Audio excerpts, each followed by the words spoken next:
Douglas Newman, welcome on the couch with me. You have many accomplishments, so please tell the people who you are and what you have achieved in your lifetime. Thank you, Joe. I am Dr. Doug Newman. I'm a nurse and a midwife, also education specialist, but my main speciality focus area was done in my PhD work, where I worked on gender, sex and sexuality, and I'm looking at it across the spectrum for men, women, trans people, people in the LGBTI sphere, I would like to say.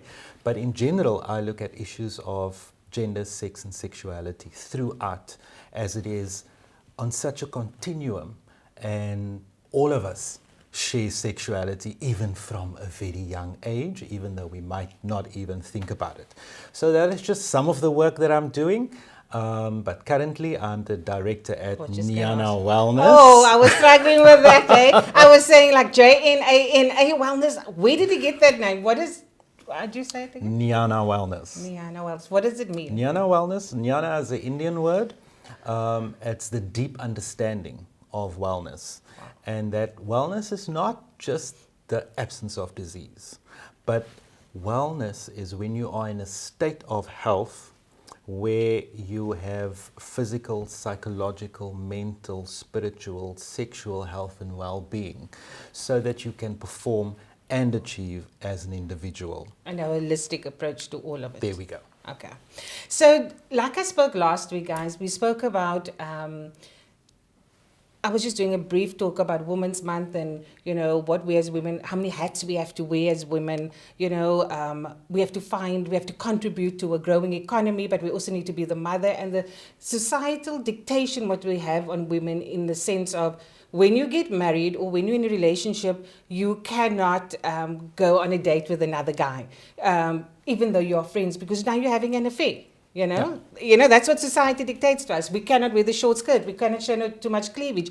We have to have a career, but we also have to be the mommy, the one that do the dishes, do the cooking. And how are we going to actually change that? How do we change the mindset of people? And that, I think, can only happen from the kids that we're raising.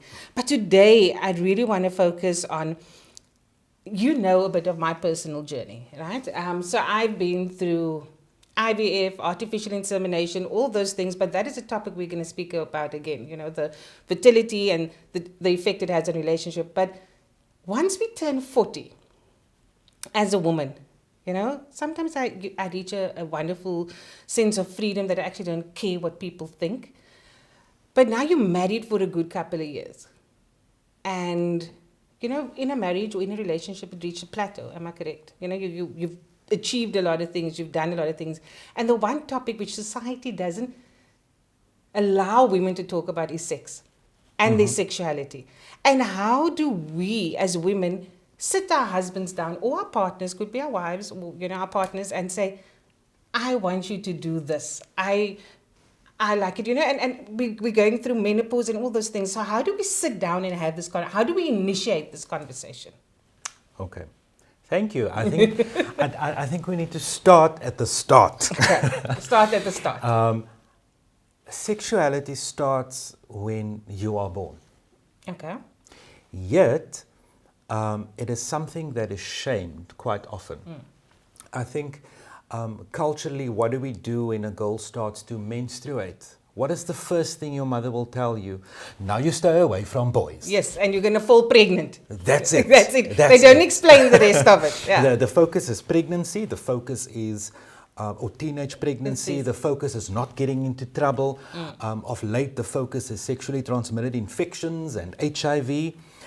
Nobody ever speaks about the sexuality or the pleasure part of it. The same thing happens in our health system. Our health system is geared towards pregnancy prevention, prevention of disease, and not necessarily about the finer issues that we have. And the issue that you touched now about infertility, even our healthcare system, they don't really recognize infertility. When you go into a clinic, you're going to go for your family planning to prevent the pregnancy, not going to the clinic to have a pregnancy or child. But as I said, we'll speak about that in another day. So you'll have young girls growing up hiding their sexuality, not sharing with their community, not sharing it with their parents, always trying to hide it. You can't be too revealing. Your skirt cannot be too short. You are a big girl now. You need to cover your shoulders. Ons weet wat die aunties sê. Cover your shoulders. Rokkies, jy moet jou met die beentjies styf toe sit. Across cultures, it's about girls that needs to be modest. Yeah. You need to be really modest. Then you get married, and then how's that going to change? How does it change? Yeah, you're Then right. you get stressed out with having kids, having a job, having all of those things. And then the time that you are speaking about now is the big M, the crazy M. Menopause starts around age 40. Yeah. Can start at And you that see, time. most of our problems start with men. Well, We got that menopause. men on pause. Men on pause. But the real issue here now becomes that I think in women's minds or in society's minds, somewhere you will switch off and you are now in menopause. And then I'll take you back again to your adolescence, where you didn't just wake up one day and you were a girl and the next day you're a woman. It takes years. Yes. The same thing happens with menopause. That is just physiology. Yeah. So you are at a time now where are you taking care of your parents who are aging, your husband has health issues, your kids are now adults, you might have grandkids, you are really busy. And then you have a decline in your hormones that have sustained you throughout your teens, your 20s and your 30s. And now you're starting to experience these symptoms of menopause. There's this boredom that happens in the bedroom because you've been having the same man for 20 years, doing the same things in the dark, 10 minutes before you go to bed. And kom ons kry dit nou net gou oor en verby. Yeah. But now how do you start that conversation? Yes, that's what I mean. How do you start that conversation? How do you, navigate and say, listen, honey, I like it when you touch me like that. Because we were never taught how to speak about these things. We were never reared to say, you can tell your partner how you like him to touch you or hold you or, I like to cuddle afterwards. But we were never taught this. So how do we learn this skill now in our 40s? Okay, the first issue here is communication in general. Couples tend to stop communicating.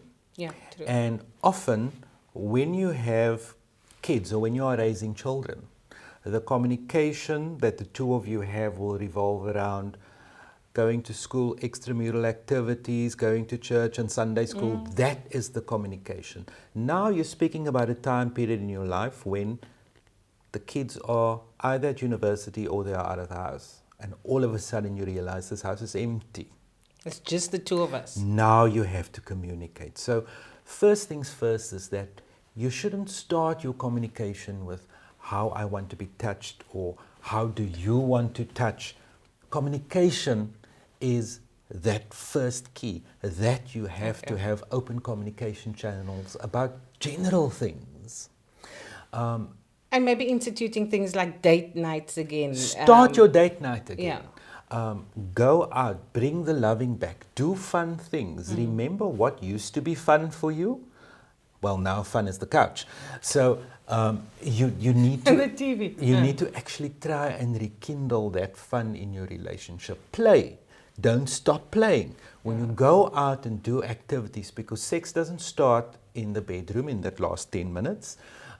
Sex start the morning already. Yes, absolutely. Sending each other a message. A sexy note here and there. Doesn't have to be a sexy note, but Yeah, but not the generic I love you or how's your day. Well, how's your day going, babe? I'm just thinking about you. Something in that line. Have that communication. You know what, tonight can we do something different? Can we do something special? How do you feel about it? And I think that is also important, that it doesn't become a one-sided thing. Yes. Where you ask your partner, how do you feel about it? And what do you want as well? And that both partners, so just using date night, for example, is not necessarily another hat the woman needs to wear to say, okay, I need to plan a date night. But the husband or the partner can also say, I've cooked. And for me, I mentioned it before in one of my episodes that for me, a date night is not just going somewhere for dinner. A date night can be, I'll cook tonight, or I'll do the dishes. I run your bath and I got a glass of wine next to the bath for you. There you go. That to me means you giving me that time and space to just be with myself. And then obviously later, when everything is settled in the house, there will be a reward, if I can put it in inverted commas. There will be some sort of activity because you enticed me already. Yeah, it doesn't have to cost money. You can go for a walk. Yeah. Nobody has to do anything. We can go to gym. You can go to gym. Gym costs money. You can go for a walk. Yeah. You can work in the garden as long as you do something together. And in that time, you will start to communicate, and that will lead possibly to having some intimate activity. Yeah, and like you said, communication in that factor is key. But now as women, like with the big M word, the menopause come, we're also sitting with things like physical impact that this hormones have on your fatigue, the tiredness, the dryness. How do you bring, if you were, a lot of people are conventionalized in the way they have sex. Yeah. Right? So now all of a sudden we're going to say, can we use some lube? What is lube? Or can we use some toys? How do you, yes, it's a key of communication, but how do you not feel uncomfortable or embarrassed to say, babe, I'm going to need some lube because I'm dry? How do you, do you sit down in your stages of communication and say, listen, I'm going through menopause, these are the things that's going to happen? Or do you just bring it to the bedroom or wherever you're going to have sex and say, let's try this? How do you introduce these things? You do know men have similar issues. Okay, they do. At that age, at age 40, men have very similar issues to women. It's just the thing that we don't speak about it. So yes, physiologically, what happens to women? You have a decline in your estrogen and progesterone levels. The main complaint that we have is vaginal dryness. Sex becomes sore, your libido goes down, basies, jy sien meer lus vir die besigheid. You don't smack this business anymore. Coupled with you in the age now where hypertension starts to come up, diabetes start to come up, and lots of various other health issues.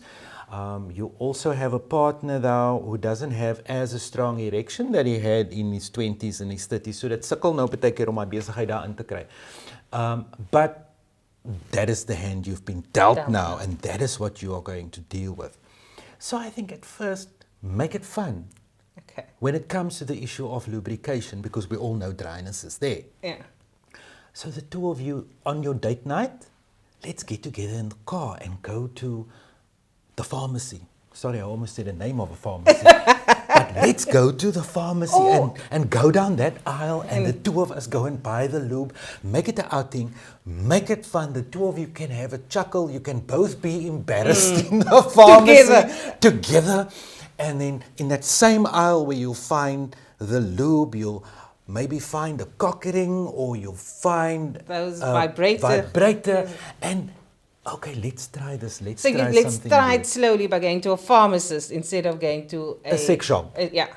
Or order something online if you are too shy to go to a sex shop or a pharmacy. Also, just be careful about what you order.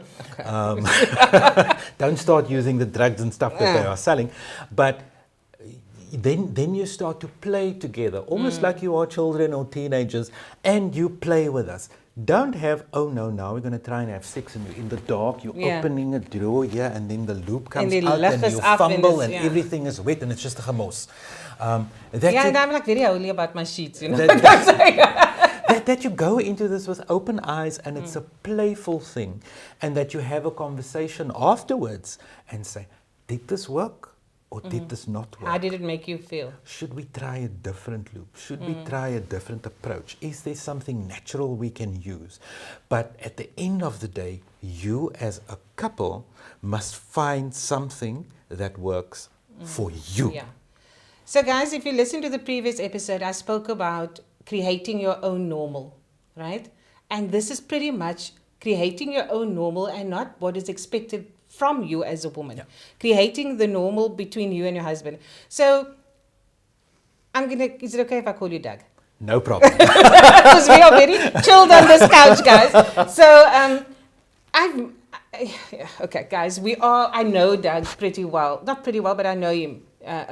And we had, on a very social level, we had a discussion one day, a couple of years back. I think it was in lockdown, because COVID-19 had also its impact on couples, And we had a conversation around sex and sexuality, and also about that we are not designed to be with one person. I think, if I can remember correctly, that was the conversation we had. We had a lot of wine, so it was a lot of wine.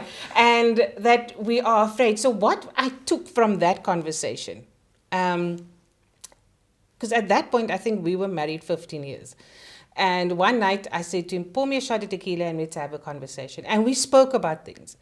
And we spoke about, are you still finding me desirable? Because that is the one concern. You've gained the weight. You're not looking like you were looking when you met you. Life. Yeah. The poster is not so perky anymore like it used to be, and those kind of things. So I had the conversation and I asked him, and we had a wonderful conversation, which was inspired by your conversation initially. Yes, we believe, and that is how we were taught, that God instituted marriage, and that is a belief. I believe it. But I had to ask him, do you want to have sex with somebody else? Mm-hmm. There's other things that we can explore, which there was the swingers, there was the open relationships, I think it was.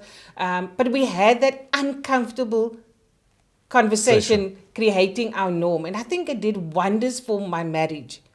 We didn't try these things, but the conversation was had, right? And how do we create this, and how do we don't need to tell anybody if we're going to have another couple over. We don't need to tell anybody that we're in an open relationship. But how do we feel about this? And what do we expect the next person? So if people were thinking about these options, and I'm getting back to communication, and I know you're going to say communication is key. How do they bring this up? Like, I was inspired by a conversation which me and your partner and my husband was in this conversation. So it was already opened for me. Yeah. How do couples open that conversation? It's a difficult conversation, first of all, to have, from where we come from historically with the church and community system, what the society expects of you. So my opening line on this will be, you can be swinging from chandeliers in your house, and then you can go out there and sit in church. Nobody will know. Yeah, nobody will know, because it's your norm. No, nobody will know. What's important, and I'm not going to use communication, is that you as a couple feel comfortable with however you are expressing or practicing your sexuality. That's the one thing. I'm going to use communication now, that there should be open communication. You should check in with each other. Is this what we want? And what you want today, you might not want tomorrow. You can change your mind. The most important thing about it is safety, physical safety, also your sexual health, or your health safety. When you start to explore these things, whatever you do, you should be safe. Ek kan nou nie vir jou wurg en dan wurg ek jou dood nie. We can't do that. But if that's your thing, and julle wil mekaar wurg mekaar, but just be safe. And I think, Doug, sorry to break your word, judgment. Yeah. And before we get there, and then also, where are you with your mental health? Yes. So, if the mental health or the mental wellness in this couple is not well, I don't even venture to do anything out of the norm at first. First, sort out that bit. Because often I've seen in relationships where, oh, you know what, I actually want to cheat because I'm tired of my wife. But wait, let's have an idea. I'll broach the subject of, why don't we bring in a third person? And then the wife thinks, okay, no, my husband might want to cheat, and he will, okay, let's bring in a third person, and then you don't really know what you want. It should be a decision that both of you want. You should be comfortable in your space. You must be comfortable in your sexuality. You must be comfortable with the boundaries that you set for what you want to do. And then when it comes to judgment, I think you probably want to speak about the judgment of society. Besides the judgment of society, I find the judgment, you know me kind of well. You know that I'm quite a jealous person, you know. So for me to have had a third person in my relationship, and I would now look at this and thinking, yes, sis, meneertjie, you must now having a fab time with this person. So my judgment of myself in a sense of, don't you find me attractive anymore? And I guess you answered it by mental health. Yeah, it's issues of security. Yes, security. Are you not going to leave me for this person? Issues of the self. So never even attempt to explore things if you intend to do such things. If that safety net is not there, you cannot fix a relationship. With a third party? With a third party, you cannot fix a relationship with toys. You cannot fix a relationship by doing strange things. You need to be comfortable at first. And that is the basis where we started to speak about communication. How does the two of you connect? And the rest will follow naturally. Naturally, yes. So for me it was, and I can't speak about the people out there, but you know, I'm using myself in this aspect that I asked those questions and I was intrigued by the conversation. But for me, I won't be able to see my husband having sex with somebody else. You know, I won't be able to visualize it. So in these conversations that we're having, I thought, okay, maybe we should have an open relationship. Then I came back to myself and I said, myself, how do you feel about going somewhere? It's either a hotel room or wherever you're going to meet this person. And obviously coming from a background where I was raped and those things, I still don't feel comfortable in those situations. Where I'm alone. I mean, I still do things like if I go for lunch or dinner with a friend and it's from the opposite sex, I make sure that I'm there first. Where's the exits? Am I ready? Am I easy to go? So that fear for me, so that wouldn't work for me either. Okay. Right? So how do I, if we do feel, or if we should ever go into that conversation again, how do I say, okay, what is going to work? You know, how do I spice this up without having a third person, without having, you know, do I book a hotel room just for the two of us and I leave the door ajar? Do I do things like that? Or do I step into it and say, okay, let's try it in the safety of our space with the third person and see how I feel? And the other question is, what if I feel insecure or unhappy? Can you fix that after you've started this process? Right. So it's I almost say it's a thin line that you are treading here, because you are speaking about trust. Yeah. A lot of it is trust in a relationship, and I think disclaimer. You don't have to do such things. Yes, you don't have to do it. There's other things. But there's no pressure to do such things. Exploring your sexuality in general doesn't mean there should be other parties. If you feel, okay, I want to spice things up, have you tried role playing? Have you tried dressing up? Have you, speaking about the self, have you gone maybe to a nudist space? Have you just tried little different things? Have you actually tried to have sex not in the bedroom? Have you had sex in the kitchen? Have you... I make food in the kitchen. Have you been intimate in the backyard? Have you had dinner en dan gooi jy alles van die tafel af en dan gooi julle mekaar op die tafel and there you go. It is something different. It doesn't necessarily need a third person, because what is the role of that third person? Because at the end of the day, it is the relationship between the two of you that you need to enjoy whatever you are doing. And if you feel uncomfortable or unsafe with anything, it's not advisable. But try your best to just think out of the box. Open the door being naked when your partner comes home, or your partner sends you a note, okay, wait for me in the garage. When I come home, put on some handcuffs. I love handcuffs, by the way. If you look at my socials, you'll see me. I do sessions with handcuffs on. Sessions, not sessions, actual consultation sessions, all above board. Handcuff yourself, and then you wait in the garage for me, and all things that can just spice it up and make it different.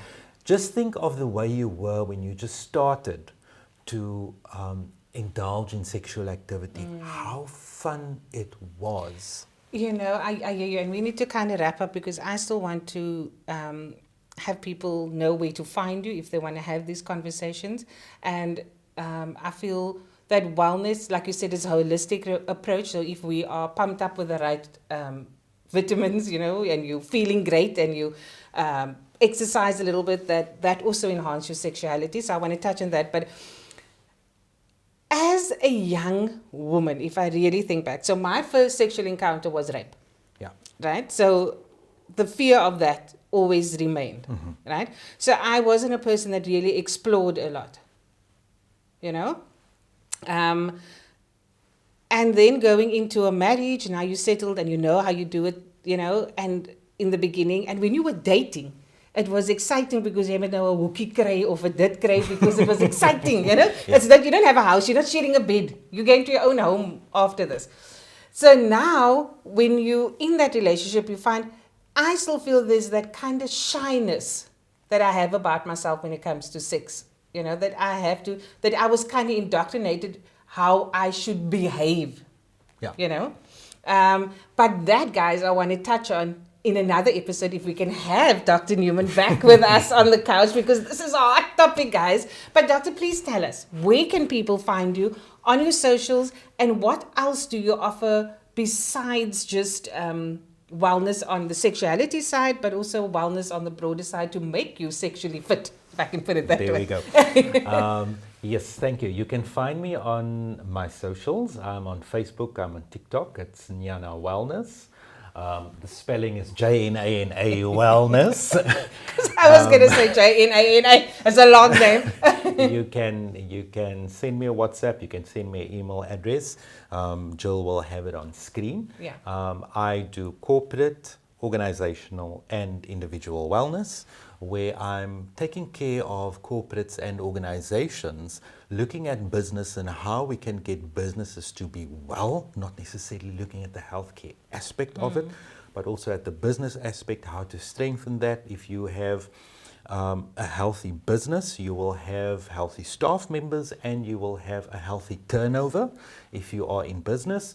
On the organizational part, where we are not really motivated by how much money we can make, we are looking at the wellness and the health and the happiness of staff members by working on your corporate governance, often taking care of your clinical governance as well when it comes to health. When it comes to individual healthcare, wellness, I do wellness sessions with individuals. We do coaching. We can look at mental health, sexual health, various of those issues. We can do physical assessments and try and keep you out of the hospital, trying to keep you out of the health system. And then I also do IV vitamin therapy, tailored to your needs. Oh, I think I need to get one of So those. coming for an assessment, we can look what your needs are, and then we can take it from there.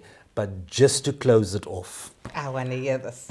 This is what I live by. You cannot take people to town in a broken taxi. So fix your taxi, because we all want to take people to town all the time, and then we forget our wheel alignment is out. So fix your taxi first before you take anybody anywhere. So guys, thank you, Dr. Newman, for having time on the couch with me. So I just had a thought, a quick thought. So for you watching my socials, and you would know I did a sip and paint, right? Where we focus a little bit on wellness, but more getting you present in your space. And we only had 18 guests. So now I'm thinking, maybe we should have a wellness session where we focus on the sexuality and all these things. So get in the comments below. Tell me who's interested, who would like to have a wellness session with myself and Dr. Newman. Thank you, Dr. Newman. And I'll put all Dr. Newman's details at the bottom. And I think we're going to do another episode with Dr. Newman on the couch. Have an awesome, awesome week, everybody.